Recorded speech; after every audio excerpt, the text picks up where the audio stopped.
FRP थकबाकीमुळे शेतकरी आक्रमक. कोल्हापूर विभागातील थकीत कारखान्यांवर कारवाईची मागणी. 750 कोटी अडकल्यानं शेतकरी संकटात. पीक कर्ज परतफेडीची चिंता. कोल्हापूर एलसीबीची मोठी कारवाई. 4 पिस्तूल जप्त, एका तस्कराला बेड्या. आरोपीला न्यायालयात हजर केला असता 24 मार्चपर्यंत पोलीस कोठडी.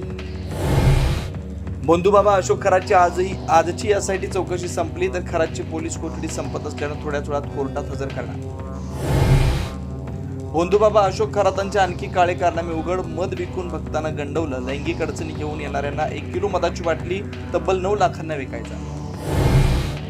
सातारा प्रकरणी मुख्यमंत्री कार्यालयातून डॅमेज कंट्रोल. भाजप आणि शिवसेनेच्या बड्या मंत्र्यांची एकत्र बैठक होणार. सातारा वादावर पडदा पडणार का याकडे लक्ष. इराणकडून इस्रायलवर क्षेपणास्त्रांचा वर्षाव. आंतरखंडीय क्षेपणास्त्राद्वारे इराणचे हल्ले. डोनाल्ड ट्रम्प यांच्या अकाउंटवर हल्ल्यांचा व्हिडिओ जारी. युद्धविरामाच्या संकेतानंतर सोन्याच्या दरामध्ये प्रतितोळा 7,500ची वाढ. आजचा भाव 1,45,000 रुपये. चांदीच्या दरात 10,000 रुपयांची वाढ.